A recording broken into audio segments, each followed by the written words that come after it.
Well, hey, my name is Mark Artrip, and I am a pastor at Movement Church on the west side of Columbus, Ohio, in a town called Hilliard. I have grown up in the Charis Fellowship. I grew up at Rittman Grace Church up in Northeast Ohio, and from there went out to Grace College and Grace Seminary. I met my wife Kristen on Operation Barnabas, and so I've earned my share of Grace Brethren and Charis Fellowship stripes.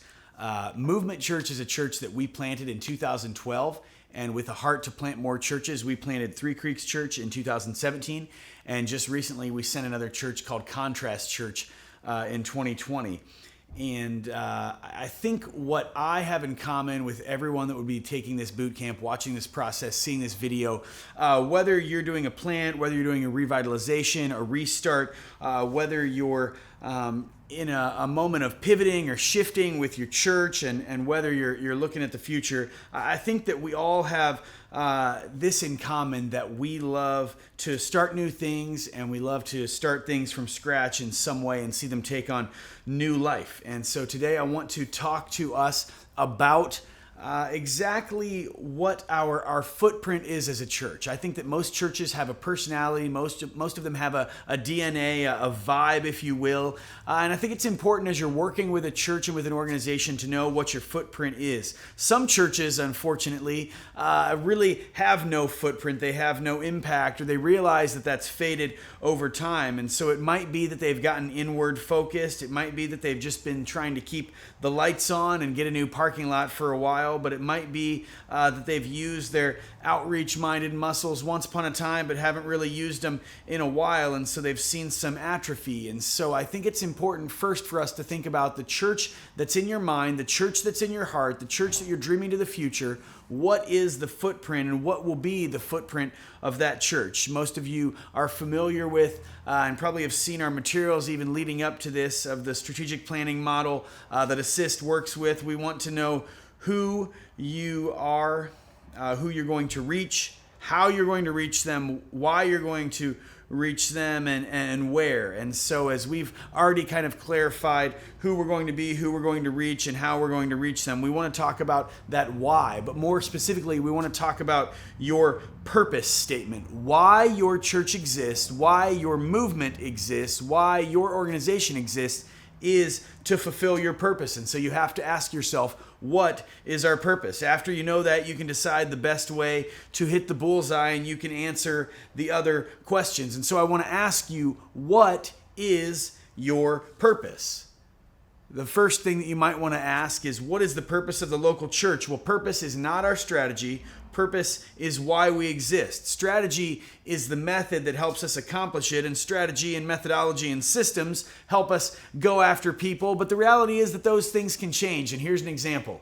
I love music. I've loved to listen to music all of my life, and here's all the different ways that I've listened to music over the course of my life. I remember every day when I was young and it was nap time, my mom would lay us down on a bed there, sometimes the living room floor, and she would put on some records.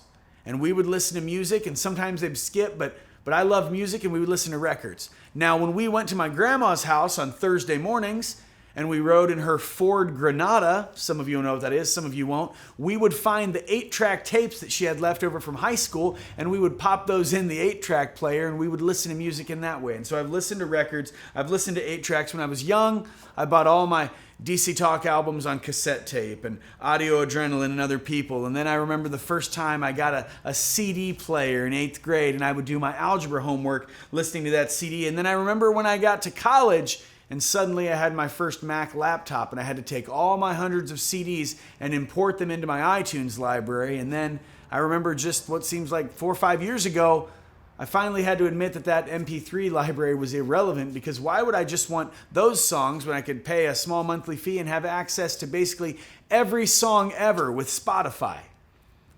So I love music. That was the purpose I was going for, and how I went after that could change and could morph. And so if the purpose is to listen to music, then I figure out how to make that happen once I know what I want to do and what's in my heart. And so you might want to ask yourself, what's the purpose of our church? What's the purpose of the church? Well, the purpose of the church is to proclaim the fullness of God Ephesians 1 tells us that. The church proclaims the wisdom of God. Ephesians 3 tells us that. The church is God's plan to display his power and glory. Ephesians 3 at the end tells us that. And the church is where God gifts and grows his people. We see that in Ephesians 4. And the church is the bride of Christ and the eternal object of the Lord's affection. We see that in Ephesians 5. And so we know the general purpose of the church. The church and the purpose of the church is to glorify God. And that purpose answers why we exist. Our purpose is to glorify God. Our filter is to glorify God. Our statement is to glorify God. But we need to clarify that purpose. We need to inspire people. We need to draw them into something. Pull them into our vibe. Pull them into our DNA. Pull them into who we are and let them catch that and want to run after it themselves. We need to focus our people. We need to steer our people. We need to motivate our people with this statement. We need to let them know that this is a valuable purpose. And this statement will be an asset in aligning them with our purpose. And this is the statement, let's be honest, we've all heard church planners say this. This is the statement that's going to make our people want to charge the gates of hell with a water gun. Yeah, that's not theologically accurate, and honestly, it's a terrible idea, but you understand the imagery. Our purpose should make them say, this is why we exist, this is who we are, this is who we want to be, and this is where we're going, let's go. And so you might want to look at some other passages like the Great Commandment, Matthew 22, 37 to 40. Jesus replied, you must love the Lord your God with all your heart, all of your soul, and all of your mind. This is the first and greatest commandment. A second is equally important. Love your neighbor as yourself. The entire law and all the demands of the prophets are based on these two commandments. Some people would narrow that down to say that the church's job is to love God and love people. Some people look at the Great Commission. Therefore, go and make disciples, baptizing them in the name of the Father and the Son and the Holy Spirit. Teach these new disciples to obey all the commands I've given you. And be sure of this, I am with you always, even to the end of the age. These are statements that we know. These are statements that are the bedrock, the foundation. But we still need that purpose statement that draws us in, that pulls us, that casts vision, that pushes us forward and lets us know why we exist. And so we need to simplify those statements and those calls to purpose. Why do we exist? What is our purpose? What is our common language? What is our rallying cry? Well, here's what it is for our church. And I'm by no means saying that my church is perfect. I'm very aware that my church is not perfect. But the language that we chose is this. We say that we want to be a movement of people finding their way back to God. The name of our church is Movement Church, and we want to be a movement of people finding their way back to God.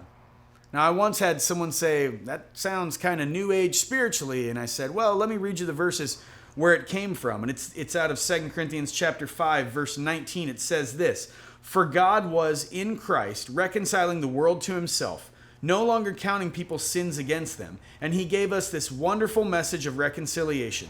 So we are Christ's ambassadors. God is making his appeal through us. We speak for Christ when we plead, come back to God. For God made Christ, who never sinned, to be the offering for our sin, so that we could be made right with God through Christ. We were made in the image of God. Sin entered our lives and we walked away from God. But he sent his one and only son, Jesus, who through his finished work on the cross could plead, come back to God, come back to where you were supposed to be, come back home as prodigal sons, come back to God. And so we say that we want to be a movement of people finding their way back to God. The word movement communicates simple language that fits our vibe. The word movement means intentional and contagious. That's what we want to be with the gospel. We want to be intentional and contagious with saying, you can find your way back to God here. Now that can be a two-part thing, and where people use this language often. That's a one-time decision to trust Jesus, and that's continual sacrifices and small steps of ways that you're saying, I want to surrender this part of my life to God, and I want to surrender this part of my life to God. And so I want you to ask, what is that statement for you? Does it make you wake up in the morning? What's that statement for you? Does it make you jump out of bed and make your feet run towards your purpose? What is your purpose? Why do you exist? And how will that become your rallying cry that embodies who you are and embodies your language? What's your purpose? What's your mission? What's the language that makes sense? And think about this. Is your language inward facing or outward facing? We say one small thing that some people wouldn't catch, but we say we're a movement of people finding their way back to God. We don't say a movement of people finding our way back to God, because that's exclusive and that puts other people on the outside. Sometimes little nuances and little words like that can matter. But we say we're a movement of people finding their way back to God, which means that people can find Jesus and they can be a part of our culture where we're going to take continuous, small, sacrificial steps together. And I'd be lying if I said that we didn't choose the word movement because we want to contribute to our fellowship being a movement and to us being a movement. We want to continually plant life-giving churches. And so our name, our purpose statement, and the language we use draws people into that and motivates people into that so that they can see where we're going and what we're doing. And so the value of this statement, the benefit of this statement is going to be that it calls people into your purpose, invites them into your purpose, rallies them into your purpose, and sends them out. What is your purpose? Why do you exist? And how can you embody all of that in a statement that will help you be the church that God is calling you to be?